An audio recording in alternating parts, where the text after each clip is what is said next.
Welcome to the Deep Dive. Today, we're tackling something absolutely central to, well, everything you do, everything you want. It's a fundamental force. It really is. We're talking about Iccha Shakti. It's this core power of volition, of desire, the very engine of life. Right, the wanting that gets us out of bed, that makes us choose A over B. Yeah. But the thing is, as fundamental as it is, it gets damaged constantly. Exactly. And that's our focus today. We're going deep into how this essential life energy gets distorted, how it gets broken, and maybe more importantly, how we can heal it. And the path to healing involves finding a kind of spiritual center point, a middle way. Precisely. We're looking at how to transform Iccha Shakti, not destroy it, by finding that balance, primarily through a practice called Ishwar Prachitan. It's a journey into the anatomy of desire itself. Okay, let's start with the basics then. Iccha Shakti. It's a Sanskrit term, obviously loaded with meaning. Can you break down that core concept for us? Sure. At its root, Iccha Shakti is the inherent power of volition. And volition, well, it just means free will.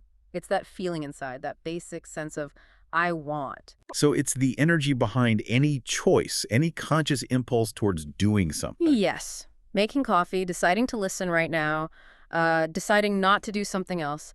That initial impulse, that drive, that's Iccha Shakti in action. It's really the engine driving the whole vehicle of your life. And the word Iccha itself, it sounds like it carries more weight than just desire in English. Oh, absolutely. The sources are very clear on this. Iccha isn't just a mild preference. It includes wanting, certainly, but also craving, longing, really hankering after something. And there's a demand aspect, too. Yes, that's crucial. The demand for a particular experience. When Iccha kicks in strongly, it's not a suggestion, it's a compulsion. It's this raw motivational force connecting your inner world to the outer world of, well, things and experiences. So if this is the fundamental engine, it really challenges the common spiritual idea that desire itself is the problem, doesn't it? It completely flips that script. The sources state very clearly, without Iccha, you literally can't perform any activity through the body. You need it. It's the basic drive. So lacking desire isn't enlightenment. It's actually a serious issue. A very serious problem, yeah. It points to a kind of deep depletion, maybe spiritual, maybe psychological. The energy is described as a blessing, the fuel within. You need that fuel, whether you're driving towards enlightenment or just driving to work. And this isn't just some high-level philosophical idea. It goes right down to our basic survival instincts. Exactly. Even the most primal urge, the will to live, just taking your next breath, that's a form of Iccha. There's a specific term for that, isn't there? Yes, jigivisha, the desire to survive. And it's rooted deep, deep in our biology, in the primitive limbic system. It's hardwired for self-preservation. So desire, in its pure form, is essential. It's life-preserving. It's the engine. It's fuel. It's a blessing. Couldn't have put it better. Okay, so if it's so essential, why are we talking about healing it? What goes wrong? What's the antagonist here? The antagonist, the force that corrupts and distorts this vital energy, is the ego. Ahankar. The ego. Always the troublemaker. Always. The sources are unequivocal. Iccha Shakti gets fundamentally damaged and twisted by Ahankar. And this isn't just a personal hiccup. It's framed as, and this is quite a statement, one of the central problems in the entire human civilization. Wow. Okay, that elevates the stakes considerably. A central problem for civilization. How does this damage actually happen? What's the mechanism? Spiritually speaking, the damage is the bandhan, the binding, the entanglement in Maya. Maya, usually translated as illusion. Often, yes. But maybe better understood here as the power that measures and limits things, creating that sense of separation, of fragmentation. When Iccha Shakti gets damaged by the ego, it binds us tightly to that illusion, that fragmented view of reality. And how does the ego do that? How does it cause the damage? It takes that pure, raw energy of Iccha and forces it into one of two disastrous extremes, two dead ends, really. Right. Let's get into those. What's the first extreme the ego pushes us towards? The first is the path of expansion, indulgence, or more accurately, overindulgence. Okay, so the ego tries to just get more and more of whatever feels good. Exactly. The Ahankar tries to expand the experience that one is wanting. It operates on that flawed logic. Yeah. If a little is good, then a lot must be fantastic. But why? Why do we fall into that trap? The sources dig into the psychology of it, right? They do, and it's fascinating. People chase sense objects, vishayas, for bigger and bigger hits of stimulation. Why? Often it comes down to what's termed internal poverty. Not necessarily material poverty, but an inner emptiness. Precisely, a lack of connection to their own center. So they try to use external stimulation, intense experiences, to sort of shut down the noise inside, to quiet the internal agitation or fill that feeling of lack. So the craving isn't even really for the pizza or the shopping or the gossip. It's an attempt to self-medicate the inner state. You got it. Using the world as a temporary anesthetic. But, and this is key, indulgence always hits a wall, a destruction point, a saturation effect. Let's use that pizza analogy from the sources. It makes it very clear. Okay, so you crave a slice of pizza, you eat one, it's great, wonderful sensory experience. The ahankar immediately pipes up. More. Expand this feeling. So you have a second slice. Still good. Maybe a third. Right. But you keep going. You push past satisfaction, past fullness, driven by that ego demand for expansion.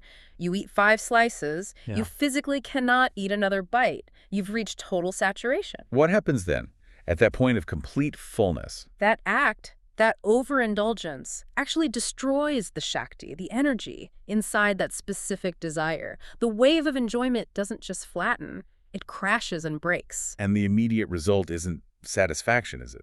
No, quite the opposite.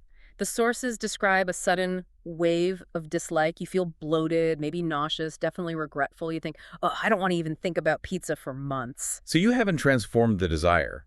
You've just violently shut it down by overloading the system, damaging the energy itself. Exactly. You've broken something in the engine related to that desire, and now you have aversion instead. And this isn't just about food, is it? This applies across the board. Absolutely universally. Think about conversations. You love chatting with a friend. It feels good. Yeah. But you let the ahankar push it. You talk for 4 hours straight, way past the natural energy of the connection. You overindulge in the interaction itself. Yes. And that saturation, that overextension of the relational Shakti, inevitably causes problems. It leads straight to fault finding. Suddenly you start noticing all their little annoying habits. Why? Because your own internal energy is recoiling from the excess. You damaged the connection by overdoing it. Okay, so that's one extreme. Expansion leading to destruction and aversion. What's the other side of the coin? The other extreme is suppression, control, trying to clamp down on desire. This feels like the more common spiritual approach, doesn't it? Just say no, grit your teeth. It often seems like the solution, especially when you realize indulgence is causing pain.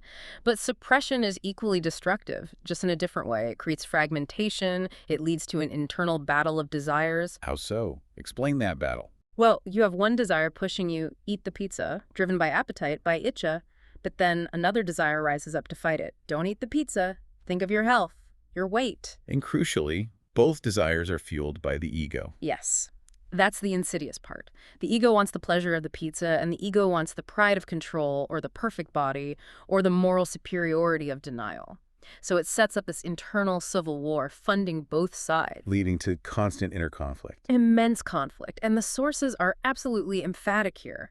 Suppression doesn't work. It just doesn't. The desire you try to crush will rebound, bounce back, twist, turn, and grow. So pushing it down just makes it stronger or maybe weirder. Exactly. It causes internal fragmentation. The energy doesn't vanish. It just goes underground, builds pressure, maybe mutates into something else, and it leaves the ahankar feeling guilty, volatile, constantly fighting itself. There's a really striking example in the sources about how this plays out even in sleep. Can you share that? Yes, it perfectly illustrates the failure of suppression. Imagine someone spends all day using willpower to control a strong desire. Maybe for a specific food or a substance or an activity, they manage it consciously. Nope, not today. They win the daytime battle. They think they do. But the desire charged with Shakti is just repressed, not gone. Then, at night, the conscious mind, the controller, goes to sleep. What happens? The subconscious takes over. The subconscious lets loose. The mind pulls up vivid memories or creates scenarios related to that suppressed desire, and the person experiences it fully, enjoys it intensely in their dream state. So the desire gets fulfilled anyway, just unconsciously. Proving, without a doubt, that the desire was only controlled, not transformed, not resolved. It was still alive, still demanding expression. And this split between the waking controller self and the dreaming indulger self is incredibly damaging to your overall stability. It fragments you. This really gets to a core issue. If indulgence is bad and suppression is bad, it feels like a trap. People listening might think, well, aren't discipline and renunciation just forms of suppression? Isn't the goal to kill desire? That's the million-dollar question, isn't it? And the sources tackle it directly. The wisdom here is profound.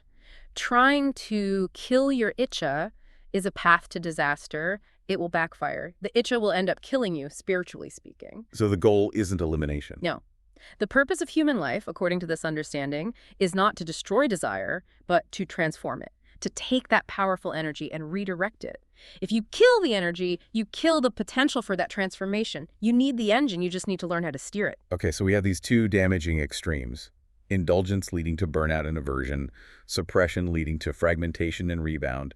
The real trap then is getting stuck swinging between them. That's exactly it. That's the oscillation effect, this Yeah. continuous destructive back and forth. You suppress, suppress, suppress. Then you snap, indulge wildly, feel terrible, and go back to suppressing even harder. It sounds exhausting and familiar. It is exhausting. And the sources stress, it's not just that the extremes are bad, it's the movement between them, the constant swinging that does the most damage. It completely destabilizes your inner system. We see this pattern so clearly in things like addiction, right? The cycle of sobriety and relapse. Absolutely. Psychology recognizes this cycle well. Dieting and binging is another common example. But we need to understand the deeper spiritual cost of this oscillation. What is that cost? How does it bind us? This constant swinging, this internal chaos, is described as a very serious problem. It's called a major expression of the binding in Maya. Okay, unpack that. How does swinging between wanting too much and wanting nothing bind us in illusion? When you're oscillating, you have no stable center. You're constantly reacting to external pulls and internal pressures dictated by the ego, the fear of too much, the fear of not enough. You're trapped in Maya's world of measurement and duality. And this has real energetic consequences. It's not just a mental state. No, it actively damages, distorts, and destabilizes your core energy, your Shakti. The sources mention the chakras and Kundalini specifically. Yes, this is critical. That oscillation throws the whole chakra system out of whack. Imagine the root chakra, the Muladhara, constantly being slammed by overindulgence, then clamped down by fearful suppression. The energy can't settle, it can't flow smoothly upwards. So the very energy that's supposed to fuel spiritual growth, the Kundalini Shakti, gets blocked or becomes erratic. Precisely. The Iccha Shakti itself becomes unstable, preventing any kind of lasting inner peace or stability, that state of Shitapranya. You can't build anything lasting on constantly shifting ground. So if killing desire is out and oscillating is the trap, what's the actual goal? What are we aiming for with Iccha? The goal is transmutation, transformation.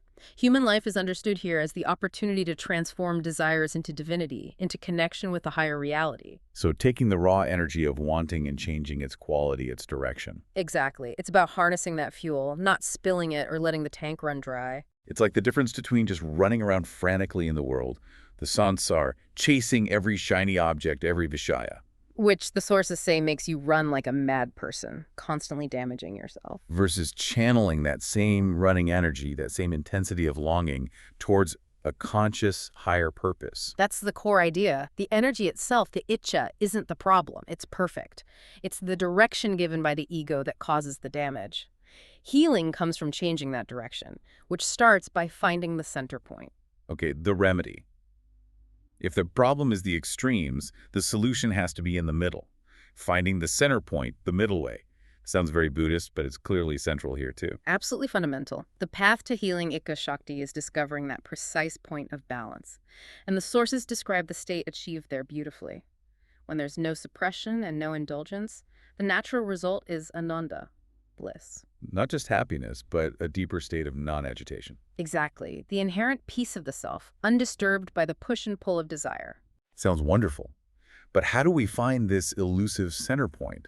It feels like balancing on a knife's edge. What's the practical path? Well, it's a path of self-discovery. The term used is namaskar. It's an inner journey. You can't just be told where the center is. You have to find it for yourself. And the methods involve dedicated practice. Yes. The sources list several key components. Consistent sadhana, which is spiritual practice. Guru Kripa, the grace or insight transmitted by a guru. Dedicated seva, selfless service. And deep mananchintan, which is reflection and contemplation on scriptures or teachings. So it's a whole ecosystem of practices designed to weaken the ego's grip and cultivate inner awareness.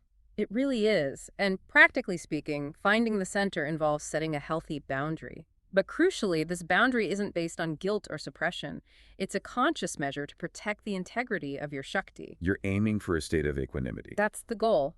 To discover that point where you can interact with the object of desire, the food, the person, the situation, and remain in that extraordinary inner balanced state, unshaken. Okay, but here's the challenge. If the ego, the akara, is always there trying to grab the desire, how do you actually stay in that balanced state? How do you bypass the ego's interference? Ah, this is where the master key comes in. The core mechanism for transmutation. Ishwar Prachithan. Right. Define that for us again, clearly. Ishwar Prachithan is the complete, total, 100% offering of yourself, mind, body, soul, and yes, all your desires at the feet of Paramatma, the Supreme Self, the Divine. It's absolute surrender. And why does this specific act heal Iccha Shakti? How does offering a desire stop it from being damaging? Because the moment the intention behind the desire is consciously linked to Paramatma, its nature changes. It's instantly purified. It's no longer selfish, no longer driven by the limited ego. Its energy is sourced from and directed towards the divine. But I can hear someone thinking, isn't offering my craving just a fancy way to suppress it? I still want the thing, I'm just telling myself I'm giving the wanting to God. Mhm. How is this different from the suppression that rebounds? That's a critical distinction and a fair question. Suppression says, I, the ego, am going to fight and crush this desire. You're using ego force against ego desire, trapping the energy. Ishwar Pranchahan says, this energy, this Iccha, arose in me. I recognize it, and I consciously hand it over to its source, the divine. So the energy isn't being fought or denied, it's being consciously redirected. Exactly. The desire's energy remains, but its ownership and destination are shifted from the damaging, limited ego to the purifying, unlimited divine. It's not crushed, it's offered. It's taken out of the ego's playground. And the completeness of the offering is key. It has to be genuine. It has to be 100%. If there's any reservation, any part held back for the ego, it doesn't quite work. But when the offering is total, the sources state the Iccha Shakti involved is automatically protected from damage. It's purified in the act of surrender. You mentioned historical examples like Mirabai. Yes, figures like Mirabai exemplify this. Her Iccha, her longing for Krishna, was incredibly intense, all-consuming. But because it was completely, utterly offered to the divine, it didn't create bondage or suffering in the usual sense. It became pure bhakti, pure devotion, and led to her liberation. It transformed desire into divinity. Okay, theory's powerful, but let's get down to brass tacks. For someone listening, wanting to apply this, how does Ishwar Princeton translate into a daily sadhana, a practical method, especially when dealing with strong, mundane desires? Right, the application. The core practice revolves around smriti, constant, conscious remembrance of the divine. So you engage with the desired action. Let's stick with eating that tempting meal. Okay, pizza awaits. The pizza awaits. Yeah. But instead of just diving in, you consciously offer the entire action and the sensory experience that follows completely in the remembrance, the smriti of Paramatma. So it's an internal dedication, changing the mental narrative from, I am enjoying this, to this experience is an offering. Precisely. When the enjoyment, the taste, the sensation is directly linked in your awareness to Paramatma, it bypasses the ahankar. The ego can't grab hold of it and say, this is mine, I need more, because it's already been given away, so to speak. But, okay, when that strong craving hits for sugar, for drama, for whatever the mind's often already racing, right, it's hard to just pause and make an offering when the Iccha is running wild. How do you stabilize it first? That's a crucial step. You can't make a calm offering with a frantic mind. You need techniques to stabilize that wild energy before the indulgence happens. This is where mantra and murti come in. Okay, walk us through it. Pizza's on the plate, craving is strong. What do I physically do? You pause. You sit with the object of desire right there. You don't push it away. Then you use mantra Shakti. You take a mala, your prayer beads, and you perform mantra jap, maybe 108 repetitions. And this isn't just mechanical counting. Not at all. It's an active process of channeling energy. The goal here is to bring that scattered, demanding Iccha, which is pulling you towards the pizza, into a state of synchronicity with the image or representation of Paramatma you're focusing on. How does the mantra achieve that synchronization? What's happening energetically? Think of the wild Iccha as frantic, scattered energy wanting to plug into the pizza outlet. The repetitive vibration of the mantra, combined with the focus on the divine form, murti, acts like a powerful magnet, pulling that scattered energy back towards your center, towards the divine connection. It grounds the energy, it calms the nervous system, settles that limbic urgency, and makes the mind stable enough for a genuine offering. So the mantra repetition isn't suppression, it's harmonization, bringing the desire energy into alignment with the divine focus. Beautifully put, yes. Yeah. It harmonizes it. Okay, mind stabilized, desire harmonized. Now what? Now, the interaction itself becomes puja, an act of worship. You keep the food there, Maybe even place a small murti nearby, like Radha and Krishna. And you make the offering with that now stable, focused attention. You're approaching the object from equanimity, not desperate craving. And then you eat. How do you maintain the offering, the smoothie, while actually experiencing the taste and enjoyment? How does that prevent the damage? You experience it consciously. Every experience, the sources say, is a taraga, a wave. You taste the food, a wave of pleasure arises. Because your mind is settled and anchored in smoothie, you consciously witness that wave within your remembrance of Paramatma. What's the alternative path of that wave? If the wave connects to the ahankar, the ego immediately claims it. Wow, I like this. This feels good to me. Get more. Make it last. Expand it. That's the trigger for demanding the second slice, the third, the fifth, the path of overindulgence and destruction. But if the wave is experienced within the remembrance of Paramatma, Its energy is offered and transmuted right there. It doesn't feed the ego. The mind stays settled, supported by the mantra Shakti. And here's the really practical magic of it. By consciously asking Bhagavan, the divine, to stabilize your Iccha through this process, you naturally find yourself consuming exactly the right amount. the amount the body needs, not what the ego demands. Precisely. The sadhana itself reveals that healthy boundary we talked about. It prevents overstimulation of the senses and the body. You reach a point of genuine satisfaction, a true satiety with a limited amount. And this satiety is different from the one achieved by eating 5 slices. Totally different. That 5-slice satiety is destructive saturation. It damages the Shakti and creates aversion. This sadhana-based satiety comes from balance and transformation. It heals and preserves the Shakti. It fulfills the need without breaking the system. It really sounds like transforming everyday actions into conscious spiritual practice, preventing that oscillation by staying centered through the interaction. That's precisely it. You're engaging the energy of desire, the Iccha, but directing it consciously. Even old patterns, those deep vasanas, can be gradually transformed from selfish compulsions into sadvasana beneficial tendencies just by consistently offering their energy rather than letting the ego run wild with it.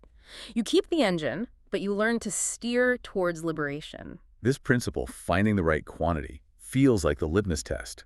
If the Ishwar Prajinan is working, you start finding balance everywhere, not just with food, right? It becomes the universal operating principle. Finding the center point means discovering the appropriate measure, the right quantity for literally every activity. Like how much to talk. Yes! How much to exercise, how much sleep you actually need, how much time to walk, even how much to think about something.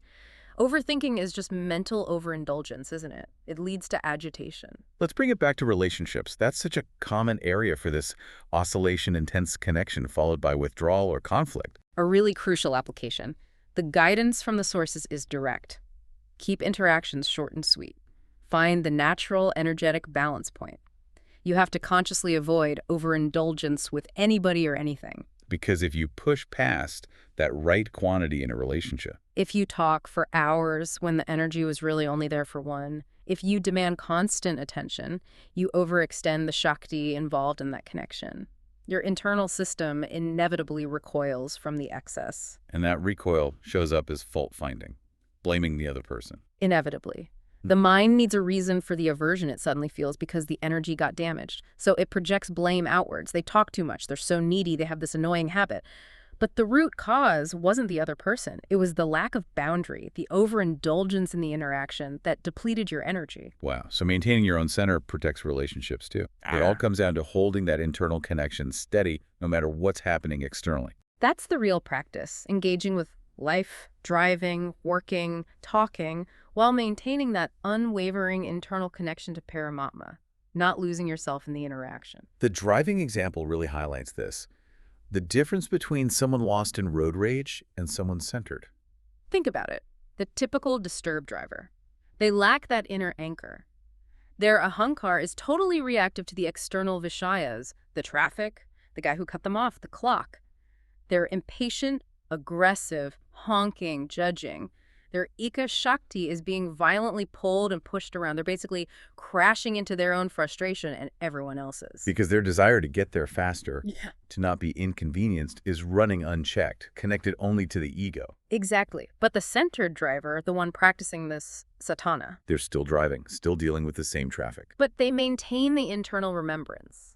The external situation doesn't necessarily change, but their internal reaction does. They see the challenges, the delays, the other drivers, but they aren't fundamentally disturbed by them. They remain awakened inside the interaction. Their Iccha, the desire to reach the destination safely, is still there, but it's offered, transmuted into steady, non-reactive, balanced action. Precisely. It preserves their inner equanimity, their Shakti. So when this becomes consistent, when that internal state is stable across life's activities, what happens to Iccha Shakti itself? Where does that energy ultimately go? It's no longer wasted, no longer damaged by the ego's oscillation. It's fully available, fully channeled into bhakti, pure, unwavering devotion. The energy of desire itself becomes the energy of connection to the divine. So even those deep-seated desires, the vasanas, can eventually become fuel for devotion. Yes, by consistently witnessing the energy within them and offering it up, they transform into sadvasana, beneficial tendencies aligned with that divine connection. And this state of balance of transformed desire is the goal. It's the doorway out of the binding of Maya. Discovering and living from this balanced state where all desires are consciously offered at the feet of Bhagavan leads directly into Sthitaprajna. That's the state of stable wisdom, unwavering consciousness. Where desire, knowledge, and action work together. Exactly.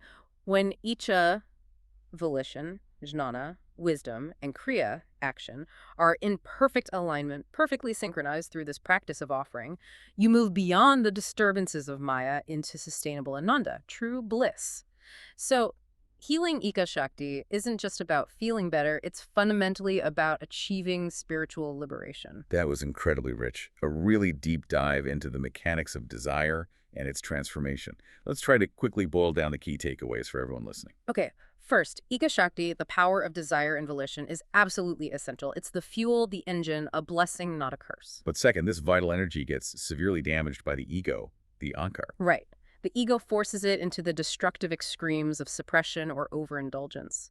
And cycling between these two creates the oscillation effect. That's the core mechanism of our binding in Maya. And the solution isn't to kill the desire, but to find the middle way, the center point. Exactly. Through dedicated sadhana, spiritual practice, specifically the practice of Ishwa Pratitan. Which is that 100% offering of the desire, the action, the experience to the divine, to Paramatma. Yes. Using tools like mantra and smriti, remembrance, to stabilize the mind first. This allows you to engage with the world consciously, finding the right quantity for every interaction. And ultimately transmuting that raw desire energy into stable devotion, into bhakti, healing the Shakti itself. That's the path to transformation. So we've really explored how protecting this power of desire requires constant awareness, constant adjustment. It's not about dropping anchor in suppression or letting the sails run wild with indulgence. It's about skillful steering, maintaining that connection to the center. That connection is everything. It stops the energy from being hijacked and damaged by the ego. Which leads us to our final thought for you to consider. If every single interaction, eating, talking, working, even checking email, can be shifted from a potentially binding experience into a conscious act of puja, a measured offering, what specific aspect of your daily life feels ready for that transformation right now? Where can you start applying that Ishwar Prashidan, maintaining that steady connection to the center point, and begin healing your own Iccha Shakti? What mundane moment are you ready to elevate? Keep that desire transformed. Keep your Shakti flowing towards the divine. Thank you for joining us on this deep dive. We'll see you next time.